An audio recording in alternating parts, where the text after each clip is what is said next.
All right. My phone is playing it too. I was like, what do I hear? That's my phone. So we are Talk Creative to Be live right now, and we have Realtalk and Tiffany Mosier as guests today. Today is actually Jeff Perini's birthday, so happy birthday. My co-host Zach here.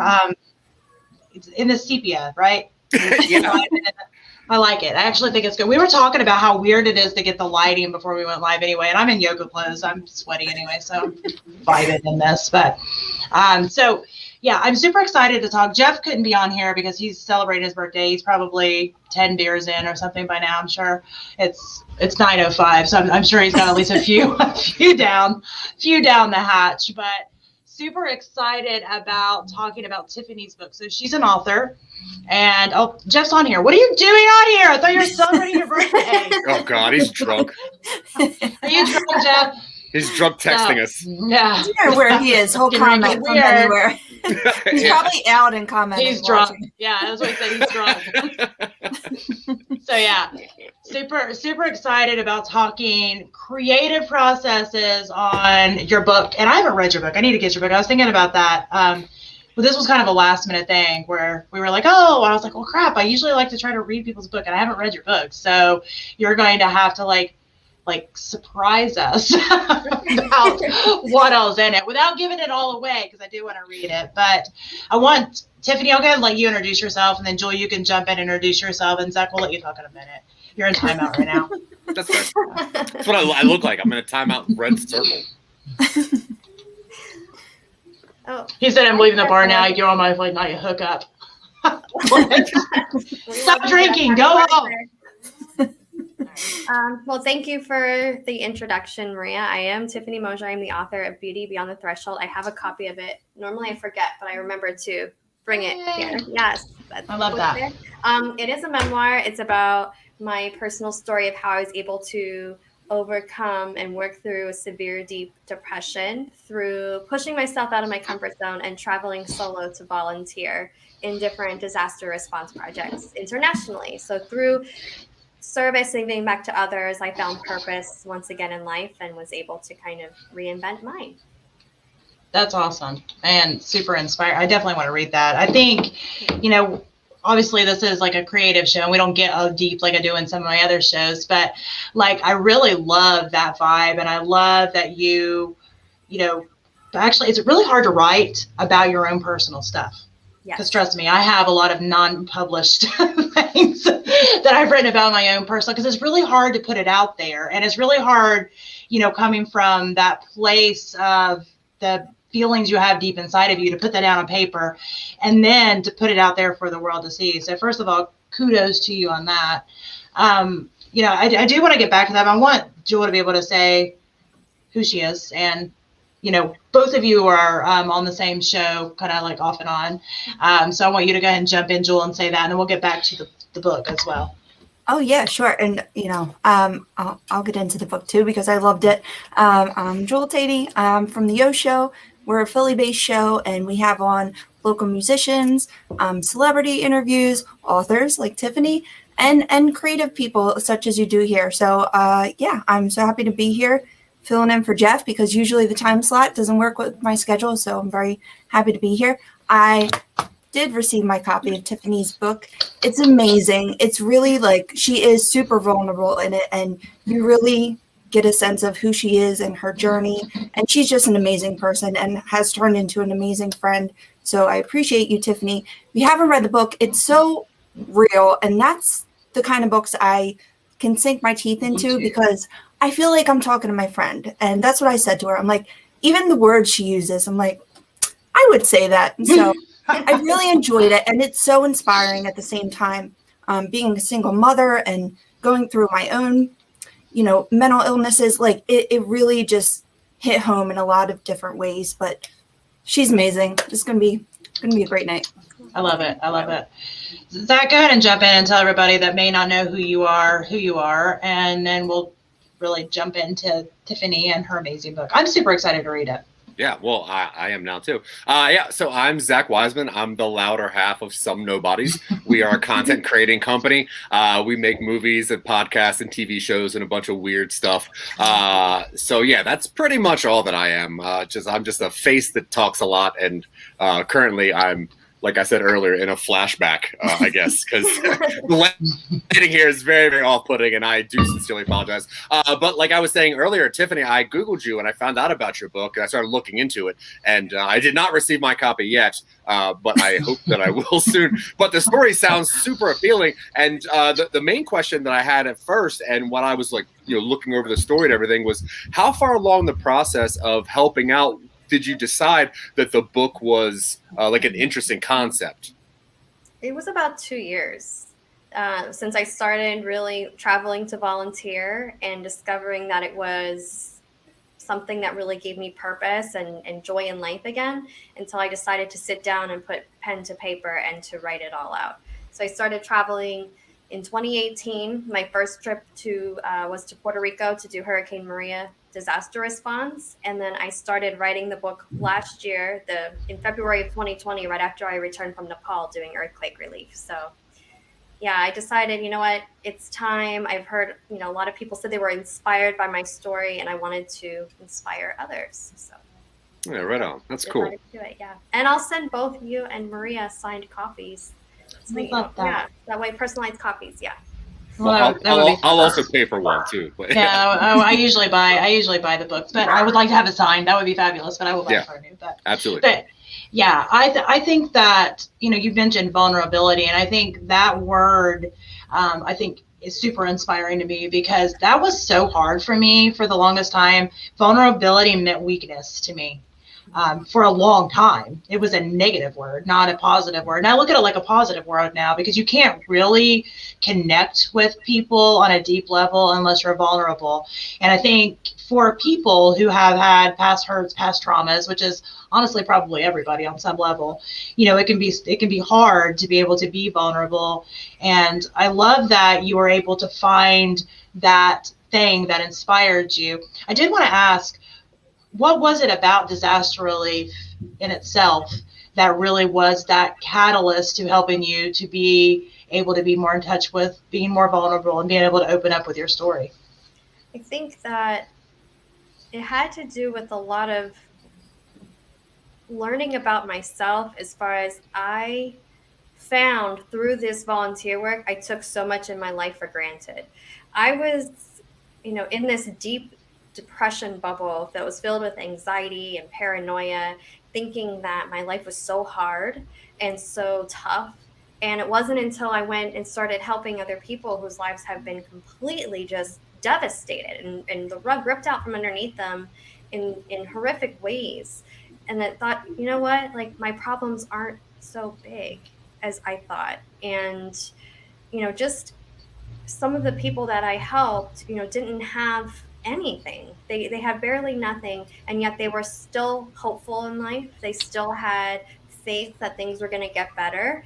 And I just learned a lot from them, that it's not about the material things. It's not about our surroundings. It's about how we feel inside.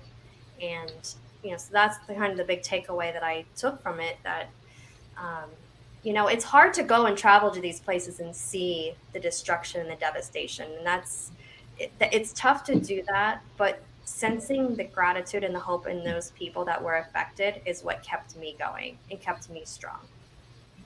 That's amazing. And I've never done international disaster relief, but I used to be volunteer for Red Cross's, just local disaster relief. And I know what you're saying as far as seeing people that have lost everything. I would respond to fires or floods, and it leaves a different sense of a feeling when you walk away from something like that. You do appreciate things a little more. You do hug your loved ones a little longer. And it's a hard thing to do. I ended up having to stop doing it. I just couldn't. Honestly, for me, I couldn't take it anymore. It was actually affecting me. It started to affect me in a negative way after a little while. But, to be able to do that on an international level, on almost on their, almost to them a global level, because their entire area was destroyed, not just one home or two homes or whatever. That I've never done that. I can't even imagine the disparity that some of the people had to have during that time. Did you find it hard to deal with that side of things? That's the reason I was wondering. Like, I'm listening to you talk, I'm thinking about my own experiences, and I was able to do it for a while until I couldn't. Did you have that moment where you knew that it was time, that it was enough, that it had served the positive purpose in your life, that it was time to end? Was that a feeling that you had, or was it a little different? No, I think because I only get to go for certain periods of time, like small periods of time.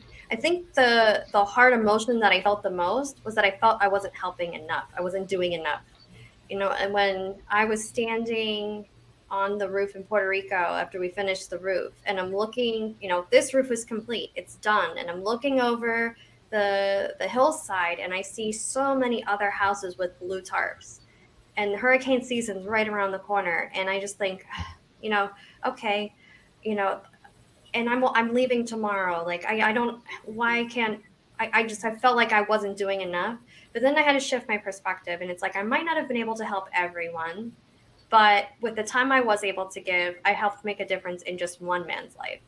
And that's what matters. And I had to, it's kind of, I could have, my mindset had to shift to the positive versus the negative side of it. And I noticed for so long, I always focused on the negative things, always found the worst in the situations. And once I shift that focus to finding the good in everything, no matter how hard the situation was, it made my perception a lot different and allowed me to focus on why I was truly there. That's amazing. So when a lot of people have ideas to do this, or they have ideas to start making a movie or a podcast or a TV show, and there's always that push that they need. Some people get the push, some people don't. You got the push to go away and to go help out people. Was there an inciting incident that was that push for you, that was like, okay, this is the time, I need to go right now? Do you want to talk about that moment? Sure. So I noticed for so long, I was so depressed for years, and that led to a suicide attempt. And a couple years after that, I was on my kind of uphill climb, but I lacked this huge sense of purpose. It was just, I knew there was just a void that I couldn't find what would fill it.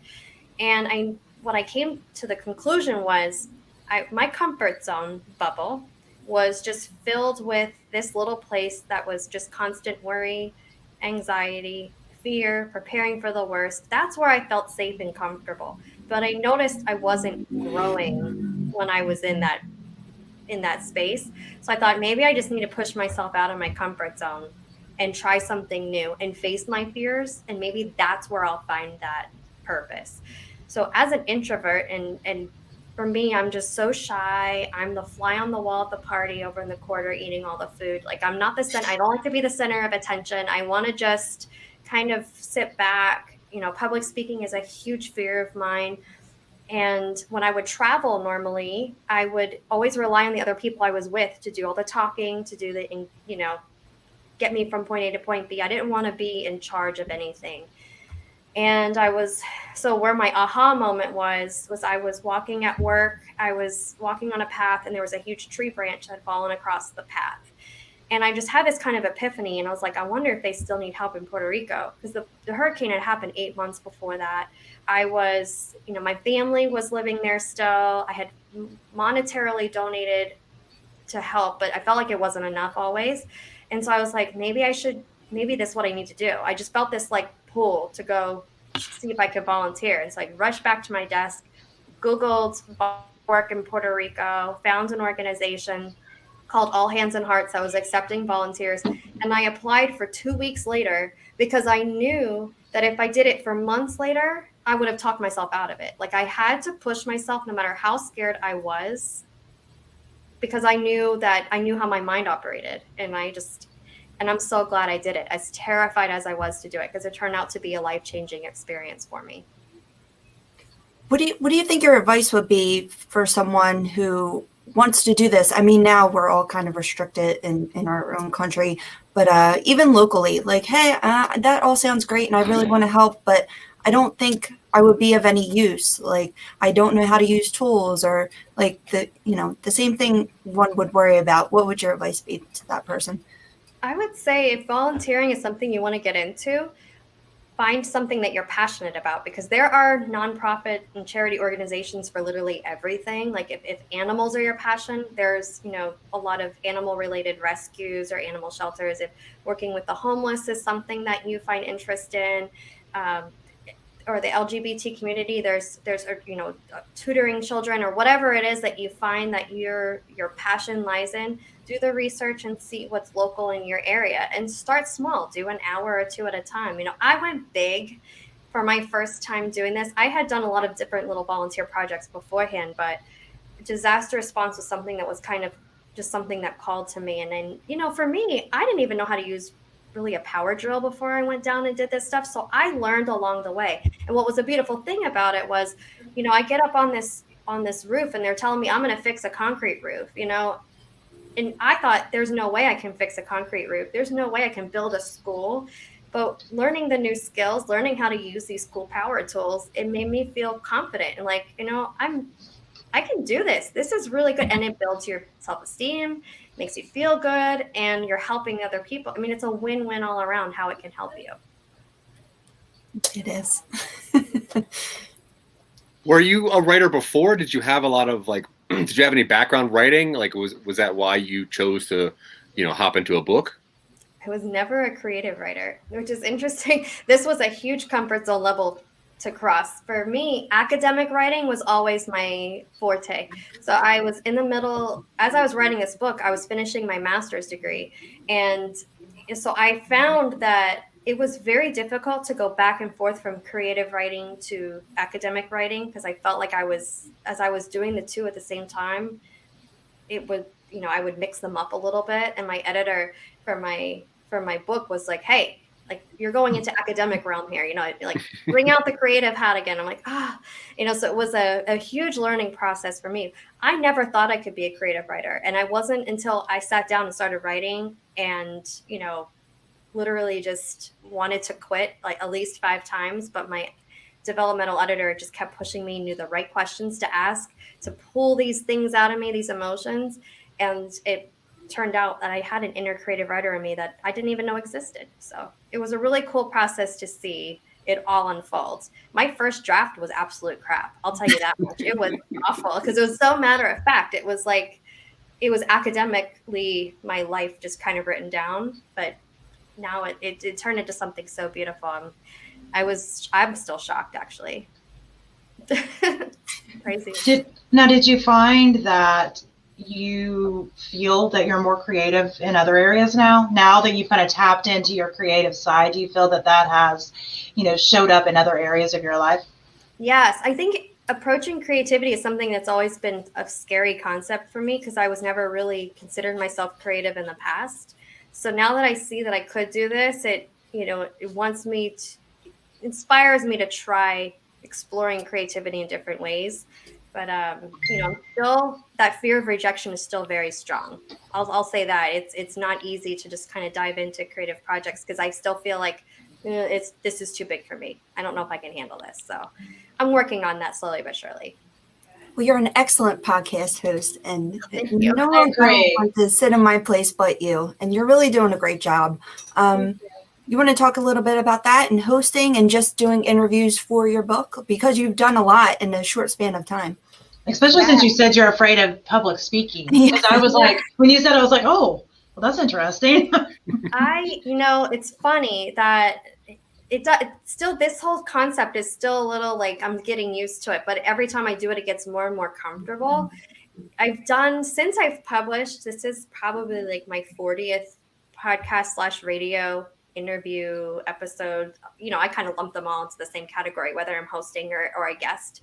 And to see how much I've evolved from the very first interviews is funny, because I was shaking, and I think I still say and so and things a lot, but I feel like I'm getting better.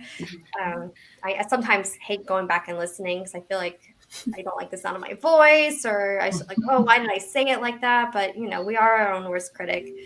But it's so cool to have interviews with so many different cool people. You know, I've just recently did a couple podcast interviews with podcasts based in the UK and one in Malaysia even. And to hear their different perspectives and their different questions or the different things they want to talk to me about, it's really neat. And it's giving me practice about interacting and talking and getting over those fears slowly but surely. Absolutely.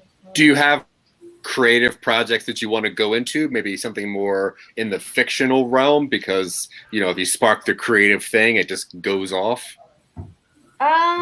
Fiction scares the crap out of me. I'll say that. I'm like, I don't know if I have it in me to do fiction. I want to. Trust me, like part of me, ever since I published this book, I'm like, I want to write 25 more. I think that would be great. But fiction, I'm like, that a lot of creativity is involved in that. I'm like, I don't know if I can do it. I think if I were to sit down and do it, I could do it. It's just finding the time, finding the motivation within myself to get past that fear. You know, would I write another memoir? Absolutely, but I haven't traveled anywhere, so I feel like my life has been really boring since then, and I don't have anything to write about. But it's something that I'm, you know, another idea I've had is to try to turn my book into something for young adults. You know, try to tweak the concept and make it a little fictional version for young adults, because I think mental health is something that's so important to talk about. Absolutely. And you know, it's placing myself in the mindset of a young adult again to try to talk about the things that I struggled with would be very difficult. But I think it's something that some young adults can learn from, that they're not so alone in their struggles. And then maybe by pushing themselves out of their comfort zone, you know, not necessarily in the way that I did, because I know everybody's comfort zone threshold is different, but that could be a different way of learning and discovering yourself. I wasn't taught that until I learned it on my own in my almost late 30s. So if it's something that younger people can take on and think about early, it might help. You know, you never know. And I love that concept. And I think mental health is something that's super important to talk about. And it's become less of a stigma in a lot of ways, but there's still a little bit of stigma that surrounds it. I think that goes back to what we were talking about earlier, just about being able to tap into the vulnerability. I love that concept. I love that idea. And I think you should do it. So that's pretty much all I got to say about that. That's what I need. I need those boosts of confidence. Yes. I'll just text you all the time. Are you doing that yet? Are you? I think that's huge too. Like, I mean, that's such a prime age. And when, especially girls, when we're most insecure, I mean, boys too, but girls really have to go through the gamut of like, and look a certain way and be a certain type. So, I mean, just to have another person who feels your pain, it's like a song, like you connect with the song that way. So I think that's huge. And yeah, I'm for that too. See, we'll both read it. We'll both read it. Thank you. Well, yeah, I mean, I'll read it too. Like, read it. We're going to exclude you. Sorry. No, I mean, honestly, like, you know, I grew up in a realm of toxic masculinity, and I grew up in a place where if you had any emotion whatsoever, you were a girl and you had to, you know, rub some dirt in it and get over it. But raising my daughter, I learned like a new way of doing things. And I completely agree. Mental health on any level, on any age, any sex at all, is aggressively important. And I really commend you for just having enough trust in yourself to put your own words on a page and say, people do want this. I mean, one of the hardest things to do is to put yourself out there and say, I know that this is my life and this is the most important life, but do other people care about this? And when you actually do connect with people and people are like, not only do I care about your life, but your life is changing my life. I think that's something that even though Dylan, my partner, my writer and everything, even though we are two white guys, the thing that is the most important to us is inclusivity and making sure that emotions and mental health are a part of everything we do. So when I saw that was the the precipice of your book was mental health and how I'm pushing myself. That was when I was really like, okay, I'm super excited to be on the show. I'm super excited to talk to you.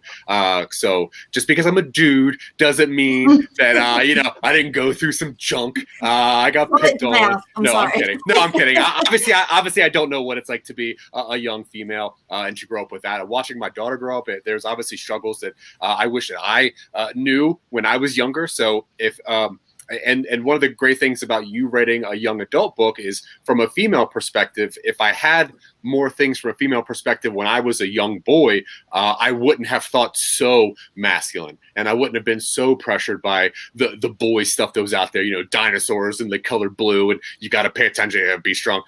So I say go for it, because, speaking from someone that was a young boy, we need strong, positive female role models that can overcome stuff and can push themselves out too.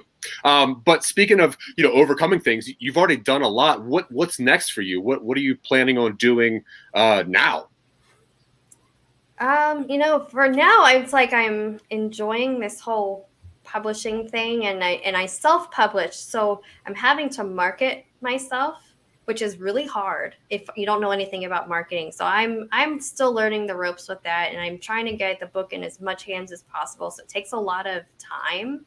Aside from that, and thinking about the next book to write, I'm also, I work full time, and I'm a single mom of 3 kids, and I'm a board member of a local nonprofit here in Virginia Beach called aidnow.org. So I'm doing a lot of different things, but the one big thing that I would love to do is get over my fear of public speaking and be able to stand in an auditorium full of hundreds of people and motivational speak.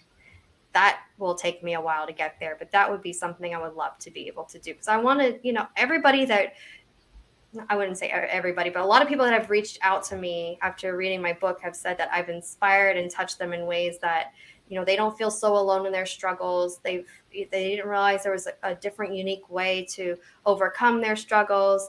I've put into words what they can't, and I want to just be able to help as many people as I possibly can. And I think that's just the end goal. It's not about how much money I can make off this thing. It's how many lives can I help,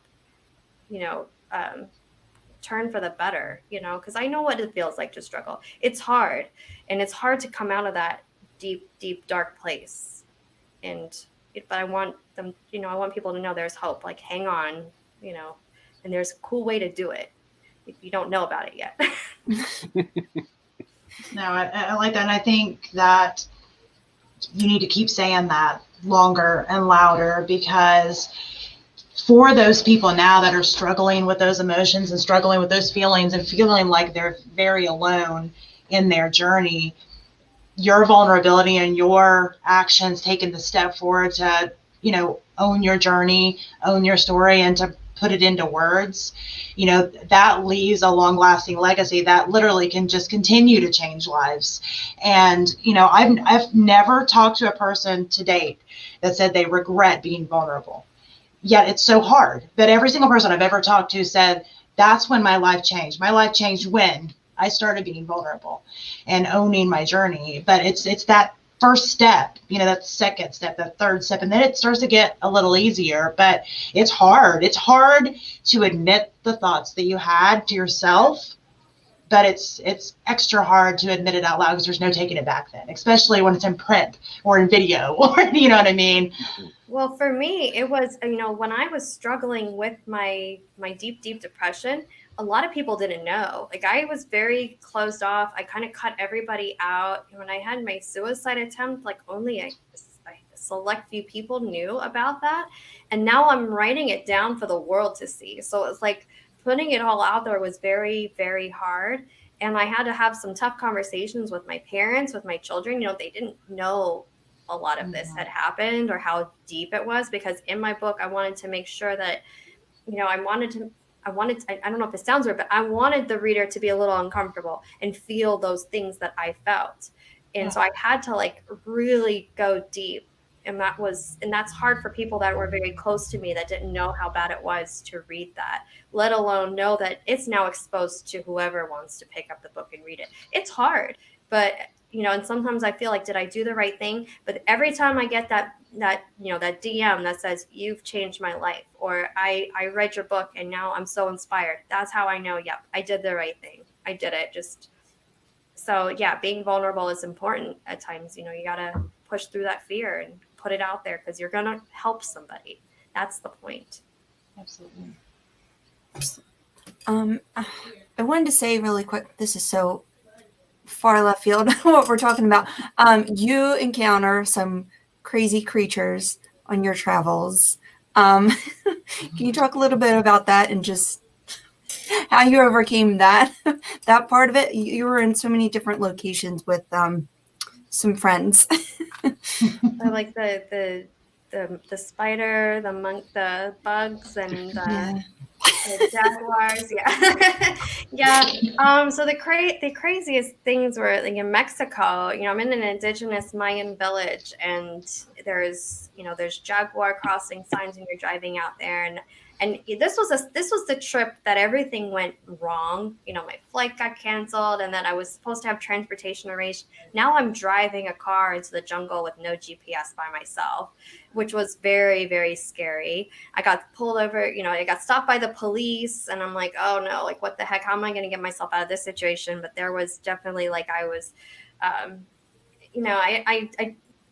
there was a spider that got me that was really, really painful. I mean, he packed a punch. I was a little worried about that. And then I thought I was going to get eaten by a jaguar, because there was, I'm sitting there by myself in the far edge of the village, in the middle of the jungle. It's morning. There's nobody around. And I heard this huge rustling sound coming through, like growling coming through the trees. And I'm like, oh, well, I guess this is it. This is where I meet my doom. Like, I'm going to get eaten by a jaguar in a Mayan village. This is how I'm going to go, I guess. Okay. Yeah, this is it. That's a good story, right? Cool, yeah. And, but it was just some stray dogs that were playing, and then they came in, and so it wasn't as bad as I thought. In Kathmandu, in Nepal, there's, monkeys that jump across the buildings and go along the cable lines. I mean, it's like seeing all this crazy wildlife is amazing. It's absolutely cool just to see what goes on in different areas of the world. It's one of my favorite parts. Stuff you encounter. Yeah. I'm really excited to read this book now. So when you're going across the country, you're going across the world, obviously, what would you say was the hardest thing for you to overcome? Was it being in foreign places? Was it being alone around a bunch of foreign people? Or was it just the actual labor itself? That's a good question. I think it was pushing past my fears of not having anybody there to kind of be the cushion. It's especially going all the way to Nepal, that was really, really frightening for me, because I had never, Mexico was the furthest I had traveled away from home. I never gone that far, and I was worried about the language barrier, and I was just, I was like, am I going to get into the right car? Am I going to go in? I was familiar with Mexico, but this is a whole new realm. And I feel like I created all of this worry in my head, because once I landed, I felt confident and I was okay. I was a little nervous, but I was like, why was I so worried? I think my worst enemy was me building myself up to think it was worse and scarier than it really was. The physical labor part of it was tough. I have to say that I pushed myself physically more on those projects than I have in my life. I would wake up sore, blisters, bruises all over.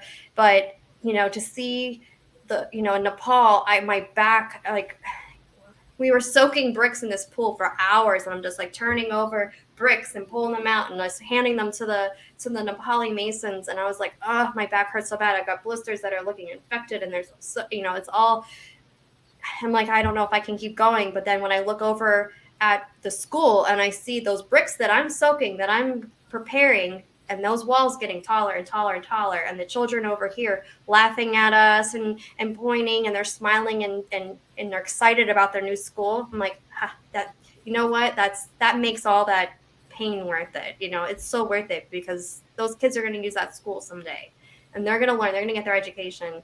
And that's all that matters. And it felt, and at that point, the pain was a good thing. So it's really cool. I could have been like, oh, my back hurts, this sucks, like I don't want to do this anymore. I'm like, no, change your perception. It's a good pain. Go with it. Absolutely.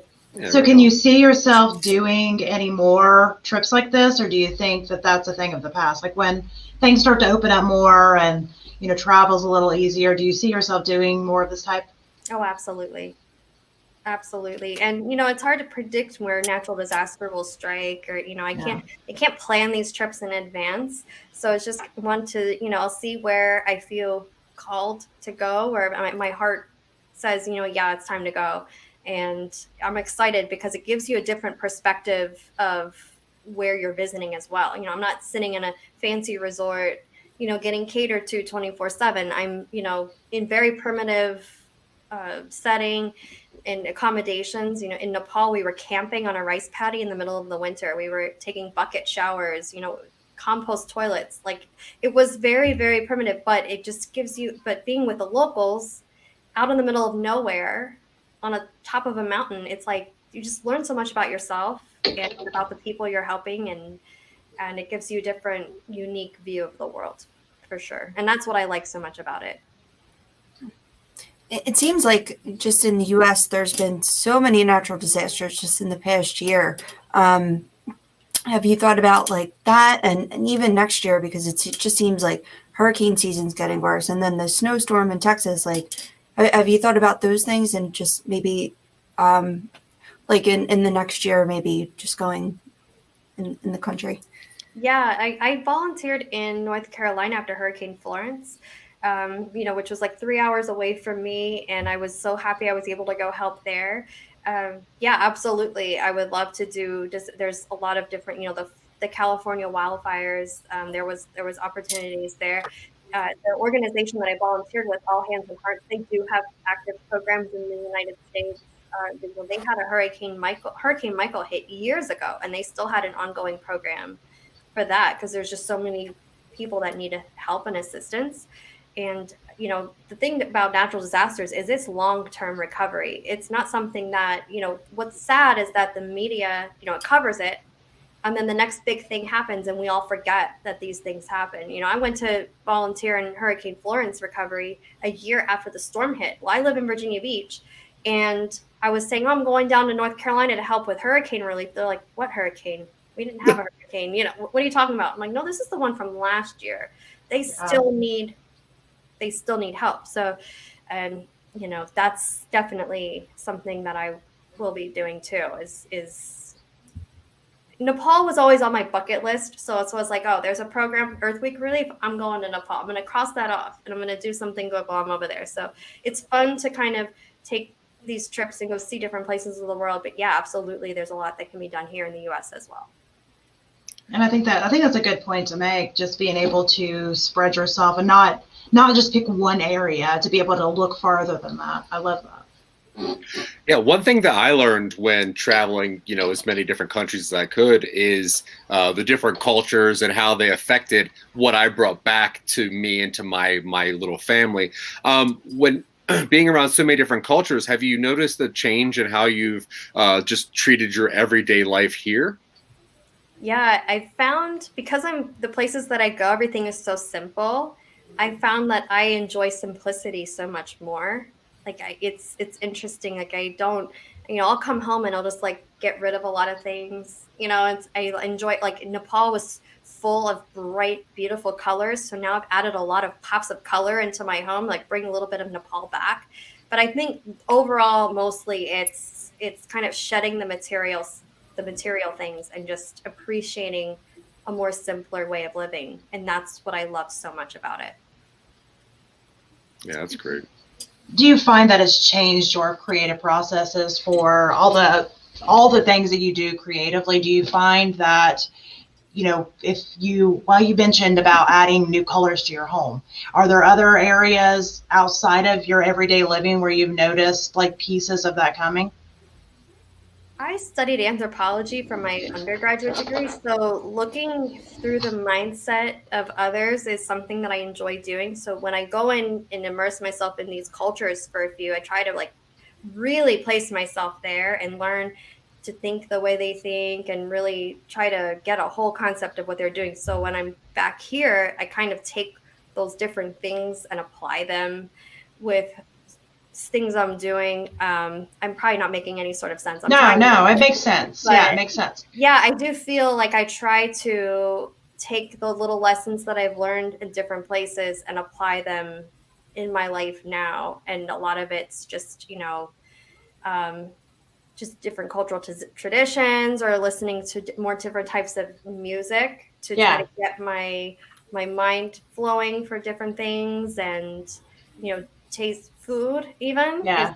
Getting more. That was one of the things I was listening for. I was wondering if it changed your food. Yeah. So it's like not only, wanting to go out and try more foods in restaurants, but being more creative in the kitchen at home with the kids and introducing my children to the different cultures that I've gone and traveled to. I've gone and done these things by myself, but I want them to enjoy the culture as well. We recently went to a Nepali restaurant here close by, so they got to kind of get a taste of Nepal, and it was really it's a really good learning experience for them too. Absolutely. You just made a pretty big list that you announced today. Can you talk a little bit about that? Oh, I was like, what? I'm sorry.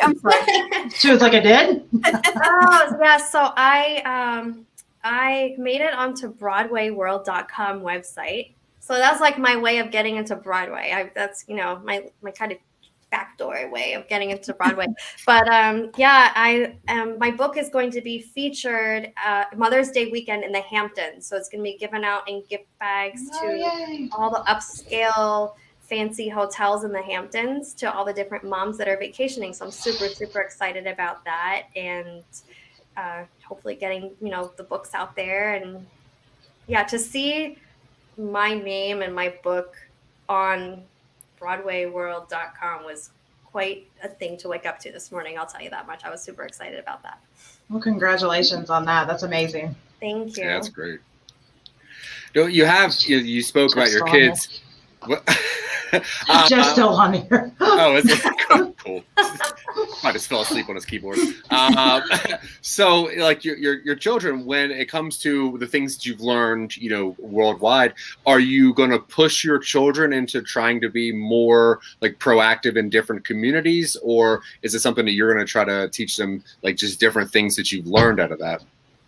I come back and I share the pictures, and they see me volunteer a lot in our local community here, and naturally they want to come along. I don't force them into it. Hey, can I come along and help you? I want to come do this. Abby, my daughter, now that she's 18, she's like, I want to travel with you, and I want to go see these places. I want to go do the things that you're doing. So in a way, I'm kind of leading by example, and I'm, if it's something that they want to do, then by all means, I will welcome them. I think forcing it on them would not be as, what's the word I'm looking for? Not as like welcoming. Thank you. I'm like, it wouldn't be as welcoming as if they kind of form the idea on their own, because then they're going to put their hearts into it because they want to be there. They want to be there helping. My 11-year-old, he has come with me to help feed the homeless at Thanksgiving several years in a row, and he takes a lot of pride in that. He thinks it's fun. He finds it, enjoyable to help, and I think that's a wonderful thing. So we have found as a family that volunteering is something we enjoy doing together, and it's a cool thing we like to do. It's when we get to do it and we enjoy it, and I hope it continues.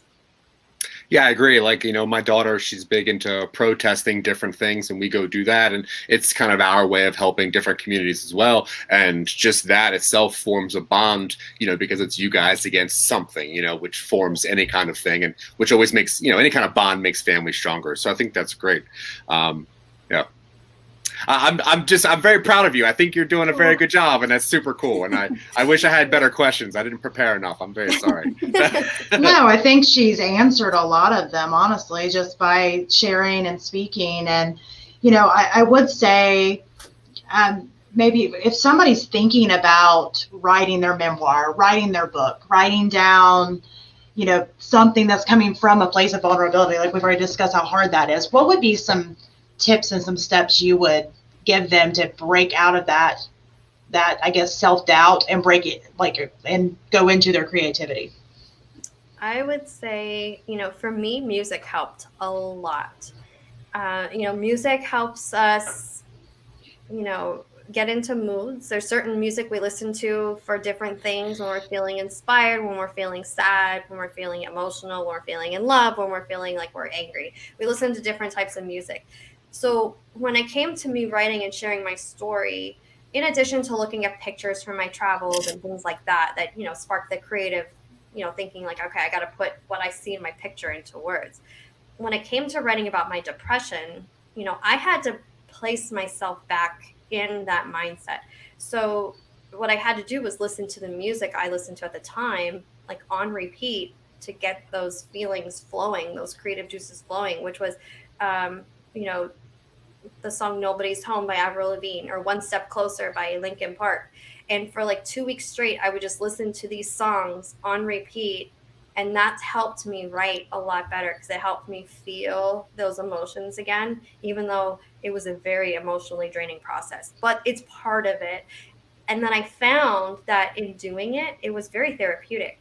It allowed me to talk about things I had avoided for so long. I found now that talking about it helps me work through it. I'm never going to forget those things, but I'm glad I'm at where I'm at now. And so I found that, it's hard to put it down, but once you do, and it doesn't have to be perfect the first time, just get the thoughts down, listen to music that helps you get in that mode, and just let the words flow. Because what you're going to write down is going to help somebody. Keep that in mind. Absolutely. I think that's perfect advice. Yeah, music has always been my motivator. That's why I love doing the show so much, because we have all these great musicians. But when you had your last trip, like internationally, and you came back and COVID started, that was like, I'm sorry, I didn't spoil anything, I promise. How was that transition, and how did you get through like the lockdown and everything like that? Yeah, I came back from Nepal right when COVID was, like, we had one case in the United States, so I thought, I think of what everybody thought. It's not going to get that bad here. I'm going to plan my next international trip for sometime this fall. Like, it's all, and then of course, life changed drastically for everyone. And I kind of had to accept the fact that I couldn't travel anywhere.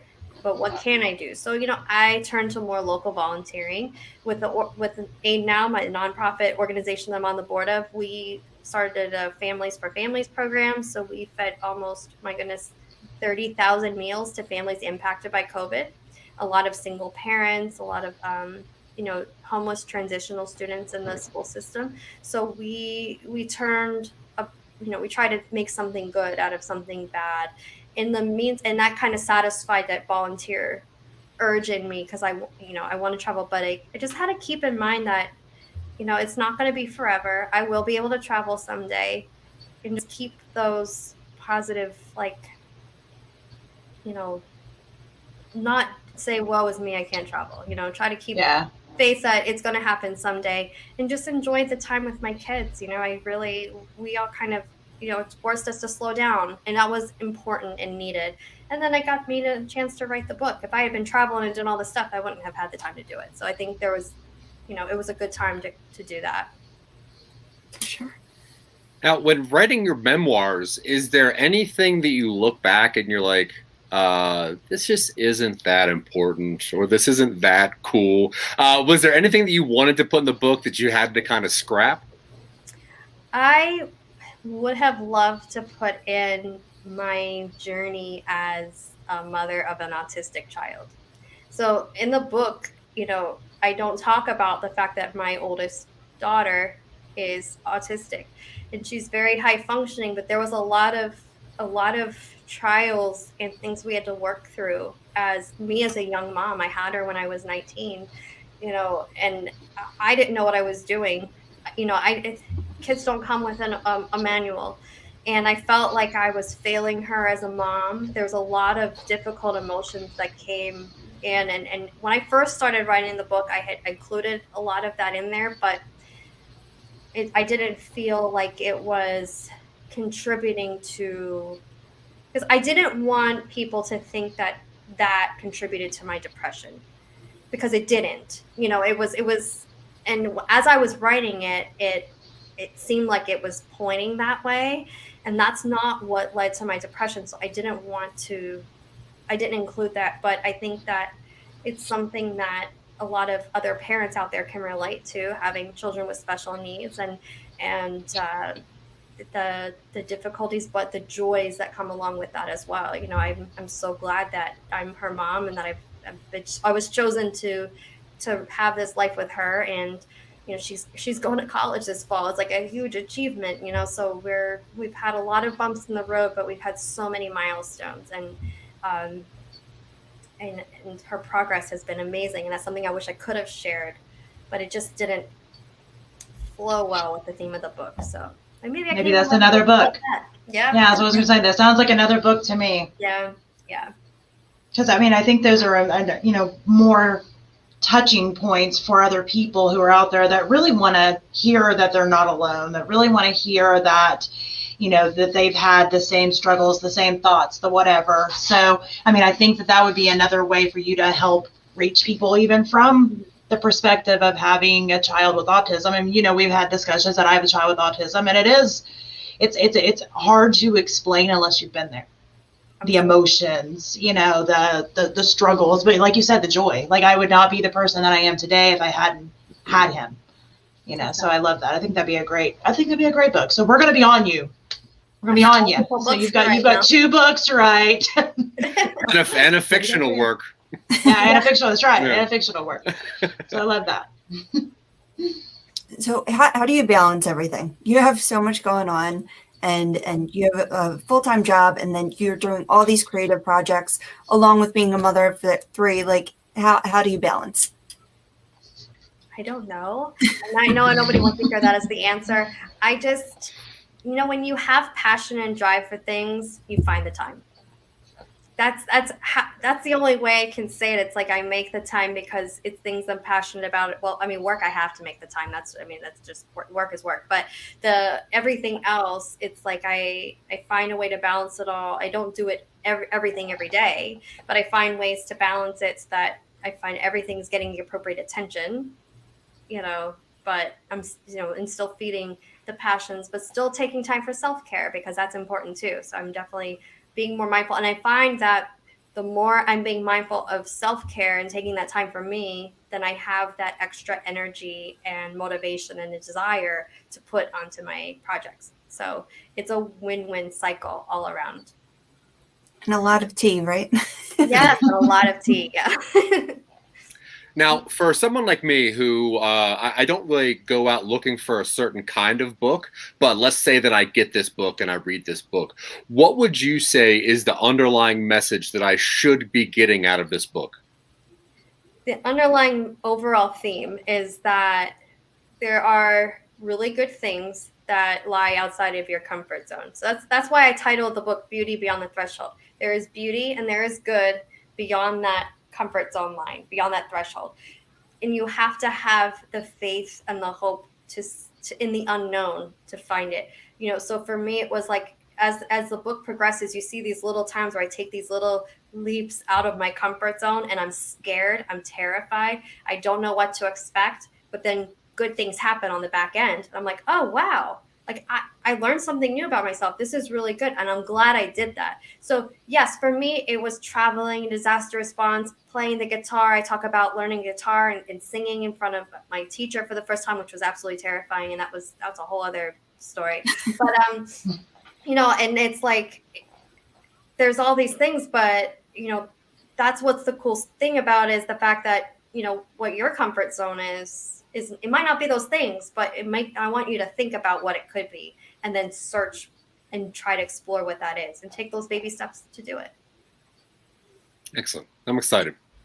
Thank you. Me too. I'm excited. So where can people find your book? Where can people find you? Do you have a website? Just kind of like list all the things. Yeah. So my book's available on Amazon, Barnes and Noble, a lot of places online. One thing to keep in mind is that $1 from every paperback sold does get given back to charity, because I want to give back to the organizations that helped me discover myself. I have a website, www.tiffanymosier.com, where people can purchase personalized copies as well. And then I'm on Instagram, author Tiffany Mosier, and on Facebook, Tiffany Mosier, author. Awesome. And on the Yo Show sometimes. Yeah, and on the Yo Show. And it's funny, I can remember Jeff had messaged me. He may kill me for saying this. I'm saying it anyway, though. He had messaged me and he said, I want you to check out the Yo Show tonight because I've got somebody new that's coming on, and I want to see what you think of her. And I was like, why do you have somebody new? Where's Jewel? I was all worried. I had no idea what was going on. So I was like, okay. And I was like, okay. Once he explained that Jewel is still fine and, she was going to be back on, that you were just going to be filling in, I watched, I was like, okay, I like her. I like her vibe. I like her jam, but I love the dynamic of all three of you. Actually, I really love that show, but I was I'm not going to lie. At first I was like, who's coming in to take Jewel's spot? I was all like, excuse me. But I was like, okay, I like her. So I texted him back. I'm like, I like her. Yeah, that's a good thing. So I'm looking forward to reading your book, and Zach's going to read your book, and he's going to give you some suggestions for some fictional pieces. And, Jewel and I will keep on you about the 2 books that you're going to write. And I really appreciate you being on here. You and Jewel both. You're amazing. And Zach, thank you as always. I was thanking you too. They're the guests though. Yeah, so I know. So do you have anything else that you want to say, any of you, before we end, or? Just look out for Tiffany's book on Oprah's bestsellers list. I'm telling you, we just need to, everybody just needs to message Oprah and let her know that this is in existence. Well, it'll be one for you, one for you, one for you, and one for you. Yeah. All right. Well, until next week, Tuesday, 9 p.m. Eastern Standard Time, talk creative to me. See y'all later. Bye.